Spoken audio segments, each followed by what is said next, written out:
All right, I know that we all want a pass rusher. I'm right there with you. I am surprised, shocked really, that a trade hasn't gone down. I thought this was the week, kind of get announced, but hasn't happened yet. But our newest defensive end, Muhammad, who played last week, a veteran, guy's been with the Dallas Cowboys. He's been, I'll show you his history here in just a second. He played really well. And so my point is, he had some really good things to say. Dan Campbell said some really good things about him, and you can see he's down here, and check out this power that he has and that he possesses. And Dan Campbell said he played with power, played violently. His hands were good, and boom. Here's what's really exciting about that. Let me show that again. But what's really exciting is that he did an interview, and he was like, look, that was just rust. I just getting the rust off of it. And he's like, watch what I do against the Packers. And it's like, oh, okay. He had 6 pressures last week. Dan Campbell said he pointed him out specifically as a guy that they were really happy with. So I'll show you a couple other ones too, but you can see that this guy, again, I don't know, tackle kind of slips or whatever, but still gets off balance, right? So it's one play, but boom, he's right in there. Love that. Another one that you can see here. This is I think the play Dan Campbell was talking about, where he talked about like basically violent hands and getting through. He's on the right edge here, kind of rips through, gets right there, gets pressure. That's the stuff. He's way out here, gets through a chip. Okay.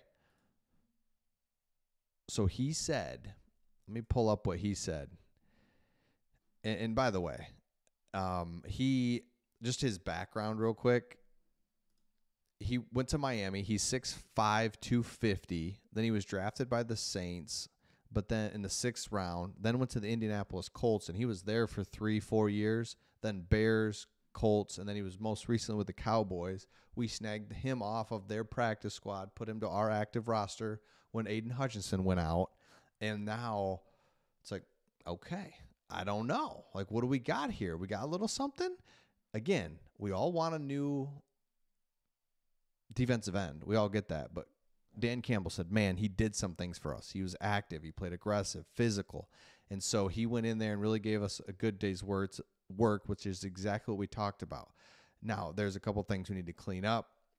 And like you brought up some of the rush, there's some about 3 of them where we got a little bit better. Maybe a couple things he does can help us around the perimeter. We got Aleem McNeil in there, so then we can allow Muhammad to get around the outside. And then Muhammad said, this week you're going to see some great things from me, talking about knocking off the rust and being a guy that we can count on against the Green Bay Packers. Again, he cannot do this alone. He's on the practice squad of the Cowboys. I'm just saying, this is a guy that we totally just didn't even pay any attention to. He had led the team in pressures. That was his first game that he's played. He's got the size, speed, athleticism. I think we can be really kind of excited about what he could bring to this game, because we need something. We got nobody. We got nobody on the edges anymore. That's like, gosh. And so, come on, need you. Another thing that I think is kind of interesting is you look at this game, transition into looking at the Lions Packers. A couple of the positives, I guess, is that we know that our offense is really good. We know this. However, I caution all of us, the Lions offense is playing these last 4 games at just historic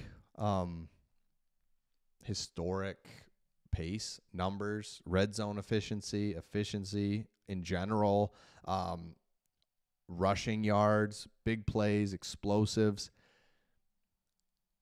You just can't score 50 every game.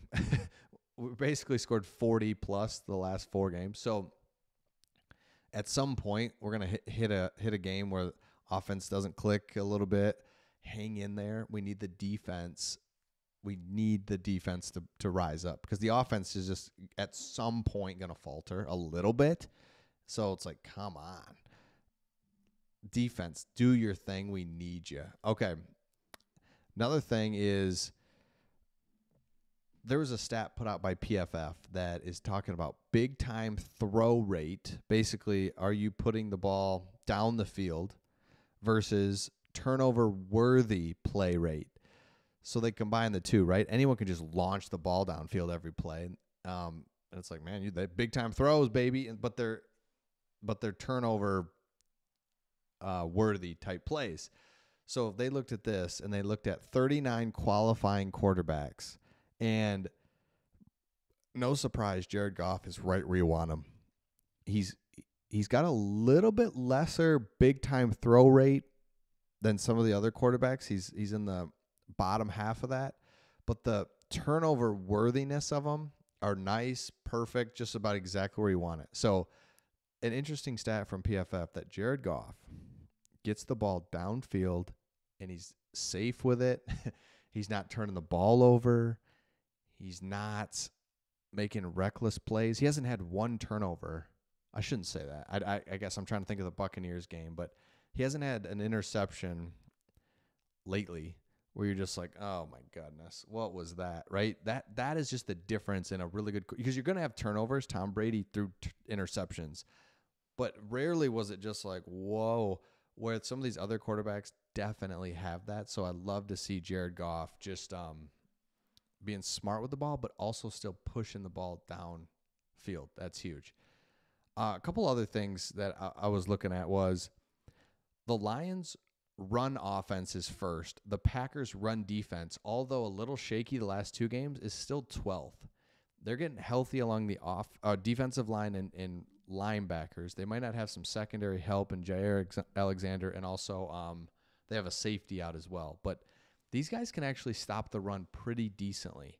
However, it just hasn't mattered for the Lions. They rank number one running the ball without a mobile quarterback, right? The Ravens run the ball at a great clip, but, I mean, Lamar gets 50 a game.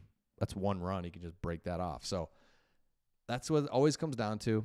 Can you run the ball and stop the run? The Lions have been doing that. That's been the formula for the last couple years. So let's see if they can continue to do that. Run the ball, stop the run, and the Lions should be able to win this. But this will be the first week where it's like, okay, let's just see what this pass rush really is. Kind of need it. Kind of need it real bad. And we'll see if anybody can step up, Muhammad being the guy that I would love to see. So let me know your thoughts in the comments. If you're new to the channel, make sure you subscribe. If you've watched just a few times and haven't subscribed, hit that subscribe button, going for 25,000 subs, and we will see all of you on the next one.